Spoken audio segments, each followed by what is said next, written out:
E aí pessoal, bem-vindos ao canal, sou o professor Kelsen. Nossa aula de hoje é as leis de Newton, terceira lei de Newton. Uma sequência que nós estamos dando das outras duas aulas, que é a primeira e a segunda lei de Newton. E hoje a gente vai ver a terceira lei de Newton. Então galera, se você não é inscrito no canal, por favor se inscreva, ative o sininho, dê o seu joinha se você gostar dessa aula. E aí galera, sem mais demoras, bora lá para a aula.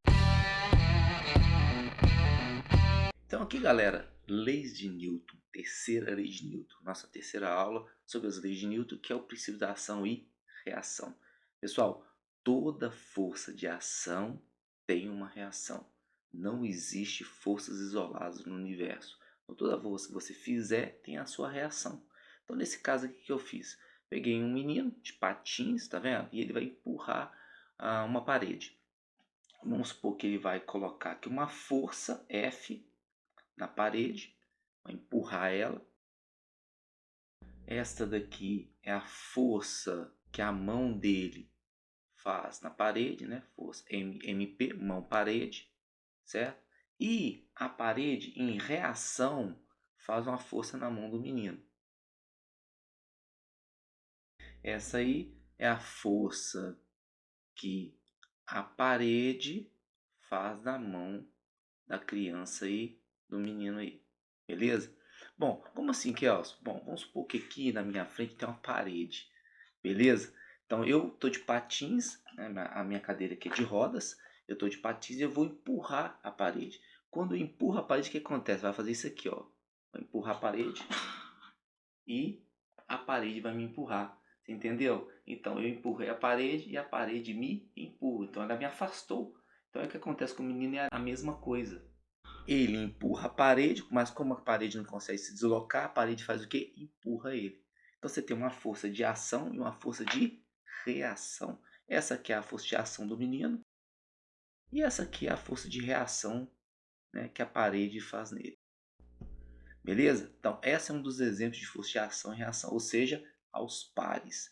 Então, perceba o seguinte, que toda força de ação e reação, ela tem a mesma direção, no nosso caso horizontal, mesma intensidade, ou seja, se ele empurra com 50 newtons, a parede devolve nele 50 newtons, e sentidos o quê? Opostos.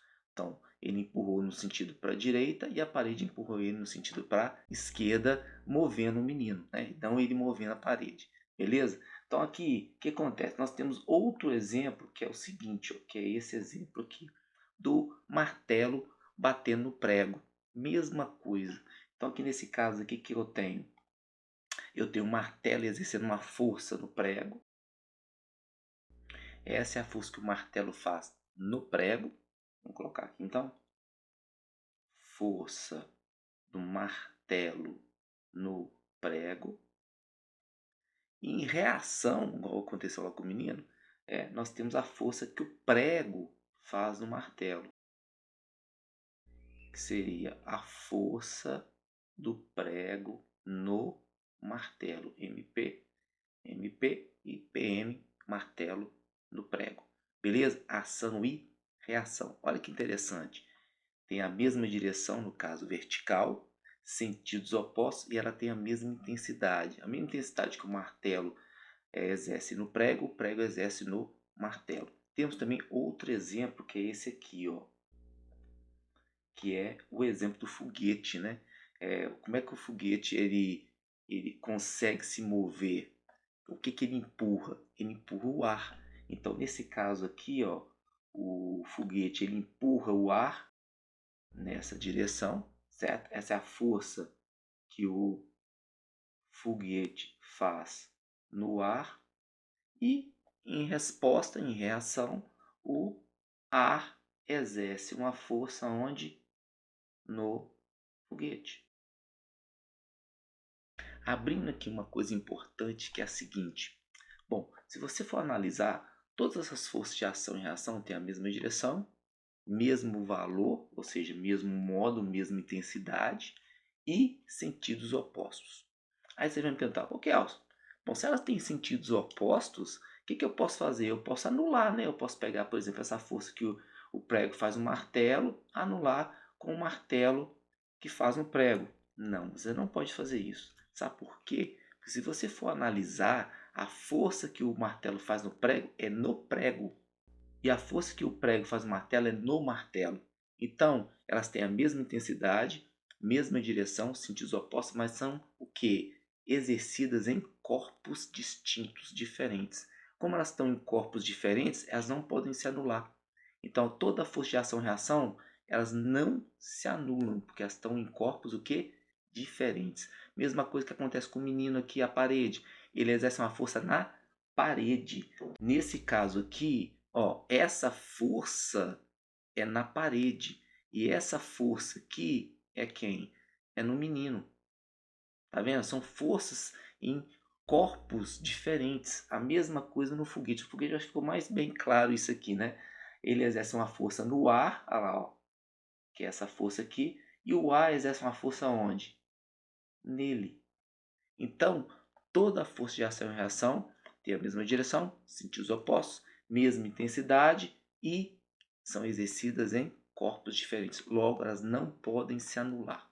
Beleza? Muitas pessoas me perguntam o seguinte, Kels, por exemplo, se a força de ação e reação tem a mesma intensidade, por que quando um carro, né, colide com uma bicicleta, por exemplo, né, a bicicleta vai longe e o carro praticamente fica parado? Ou uma moto colide com um caminhão, uma carreta, a moto vai longe, a carreta praticamente nem se move direito, né? Por quê? A força que a carreta faz na moto é maior que a moto faz na carreta? Não, é a mesma força. A moto colide com a carreta, exerce uma força, e a força que a carreta faz na moto é a mesma. Qual que é a diferença? A diferença é por que a moto vai longe e a carreta praticamente nem se move? Massa. Como a massa da carreta é muito, mas muito grande, o que acontece? Ela praticamente nem se move. E como a massa da moto é muito, muito menor em relação à carreta, o que acontece? Ela vai longe, ela vai acelerar muito, tá? Então, no caso aí, a força é a mesma, as acelerações são diferentes.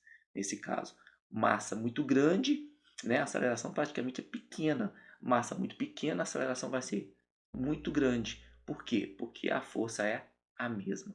Vamos fazer aqui alguns exemplos de força de ação e reação importantes para a gente. Vamos lá. Pessoal, uma das principais forças de ação e reação que nós temos é a força peso. Né? A gente tem que saber qual que é a reação do peso numa pedra, por exemplo. Então tem a superfície aqui da Terra, a Terra, né, em si, e tem uma pedra lá. Claro que não está na escala, né, galera? Aquela pedra está muito grande em relação à Terra. Então aqui o que acontece? Eu tenho a força de ação e reação. O que acontece? A Terra puxa a pedra e a pedra puxa quem? A Terra no centro dela. Então o centro da Terra está mais ou menos por aqui, ó. Então a pedra puxa a Terra no centro da Terra.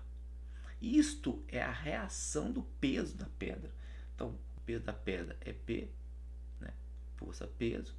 E a força de reação do peso da Terra no centro da Terra também a gente pode colocar como P, certo? Ou seja, galera, o centro da Terra está aqui, ele puxa a pedra e a pedra puxa a Terra pelo centro.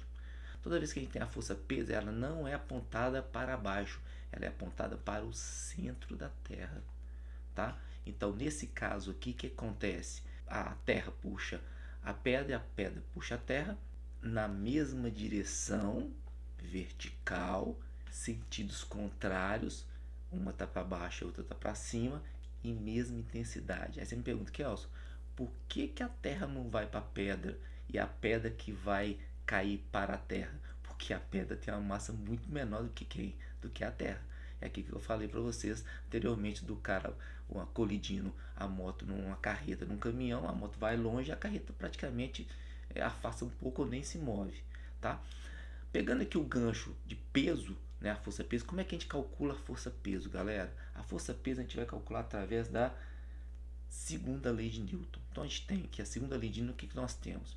A resultante das forças na direção, nesse caso, na direção vertical, é igual a massa do corpo vezes a aceleração. Nesse caso, a massa do corpo é a massa da nossa pedrinha aí. A resultante das forças em Y na pedra, a gente está fazendo isso aqui, ó, na pedrinha, o que acontece? É a própria força peso, só tem ela. Então aqui, ó, a força peso é igual a massa da pedra, que é do corpo, vezes a aceleração. Que aceleração é essa, galera? Essa aceleração é a aceleração da gravidade. Então, nesse caso aqui, nós temos que a força peso é a massa vezes o que é a aceleração, já trocar pela aceleração da gravidade. E aí, nós temos o que? Que a força peso é calculada dessa maneira aqui, ó. Força peso é m vezes g, a massa do corpo vezes a gravidade local, que no caso aqui, no nosso caso, é a Terra. Não confundir peso com massa.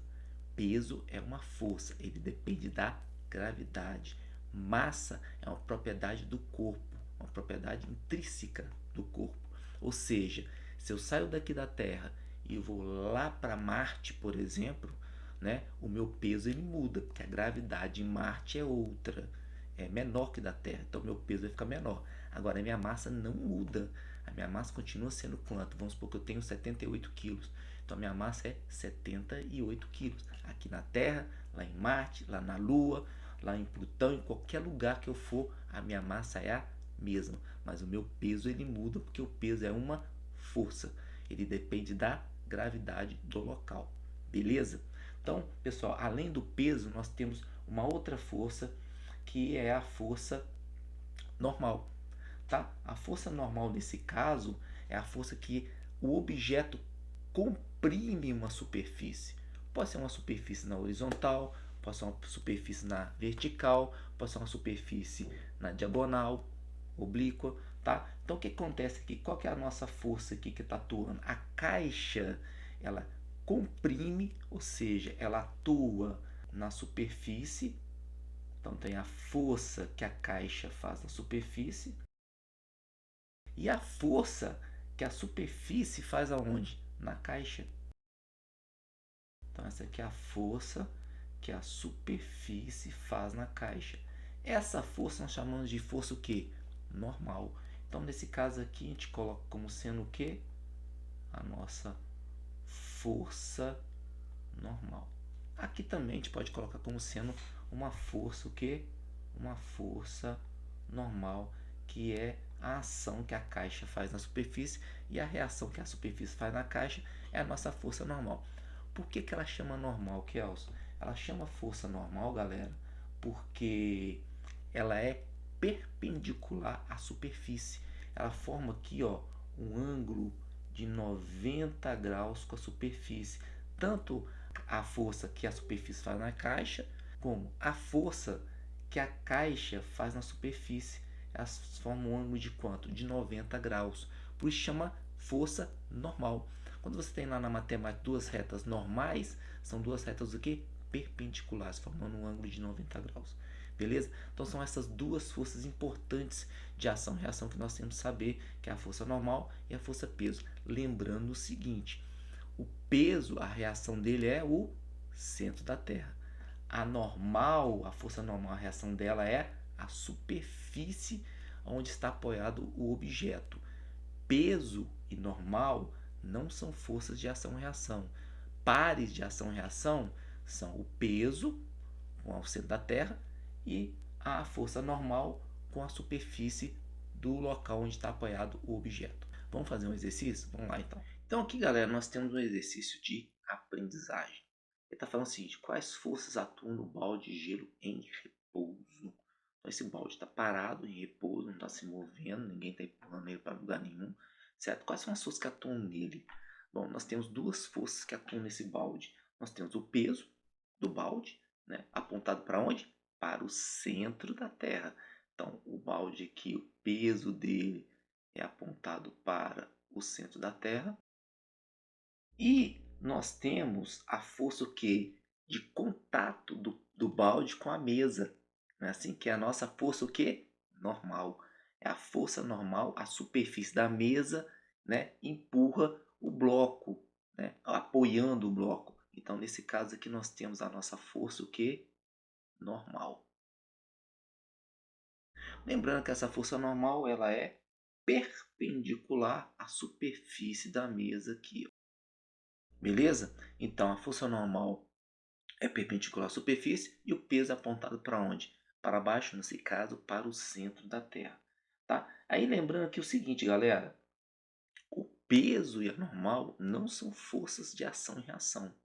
Eles não são pares de ação e reação. A normal, o par dela está onde? Na superfície da mesa, apontada aqui para baixo. E o peso do, do balde e do objeto está onde? A reação dele está no centro aqui da Terra, certo? Então, eles não são pares de ação e reação. Só para vocês terem uma ideia, as forças estão atuando no balde. Quais forças atuam no balde? Então, todo par de ação e reação, elas não atuam no mesmo corpo. Então, nesse caso, como elas estão no mesmo corpo, a gente já elimina que elas são forças de ação e reação. A normal tem sua força de reação e o peso tem sua força de reação. Tá? O seu par, vamos colocar assim. Como elas estão agindo no mesmo corpo, eu posso usar a primeira lei de Newton. Ou seja, a somatório das forças em y, nesse caso, é igual a zero, porque você não tem aceleração. Então, eu posso falar que a força normal menos o peso é igual a zero. Então, nesse caso aqui, por que é normal menos peso? Poderia ser peso menos normal. Porque que vai tanto faz, né? Porque aqui vai dar zero mesmo. Então, o que eu concluo aqui? Que a normal é igual ao peso. Aí eu posso anular a normal com o peso. Agora sim, eles estão o quê? Em equilíbrio. Primeira lei de Newton. Então tá aí as forças que atuam no balde. Vamos pegar um outro exemplo para vocês terem uma ideia quais são as forças que atuam no objeto. Vamos supor que a gente tem esse mesmo balde aí, tá bom? Só que agora ele está no plano inclinado. Olha que interessante. Nesse plano inclinado, quais são as forças que atuam no balde? Nesse caso eu tenho a força peso, apontado para onde? Apontado para o centro da Terra. Esse é a força peso, né, apontado para o centro da Terra. Vamos supor que a Terra está por aqui, né, o centro dela. Tá? A força normal, que é perpendicular à superfície de apoio do objeto. Então ela não está para cima, ela está nesse sentido aqui. Ó. Esta aí é a nossa força normal, beleza? Ela é perpendicular ao plano, né, onde está apoiado o objeto. Então aqui é perpendicular, a gente pode até fazer uma perpendicular aqui. Como o balde de gelo ele está parado, qual outra força poderia estar atuando nele? A força de atrito. Porque se não tivesse atrito nessa rampa, nessa tampa de mesa, vamos colocar assim, o que aconteceria? Eu colocaria o balde ali, o que ele faria? Escorregaria, né? De imediato. Então, no sentido contrário aí, nós temos o que? Nós temos também a força de atrito agindo no balde aqui, ó. Ou seja, a nossa força de atrito, a nossa faixa. Ok, Elcio, por que é no sentido contrário? Que a tendência do bloco é escorregar para baixo. Então a força de atrito atua para cima no sentido contrário da tendência do movimento de escorregamento do bloquinho ou do baldezinho aí de gelo. Beleza? Então, galera, vocês viram como é simples a terceira lei de Newton. Com isso, nós concluímos as 3 leis de Newton. Também vamos dar sequência, galera, nas leis de Newton, nas aplicações dessas leis de Newton. Então, com isso, ative o sininho. Se você não é inscrito no canal, se inscreva. Se você gostou dessa aula, dê o seu joinha e compartilhe essa aula também, galera. Então, galera, até a próxima aula. Valeu!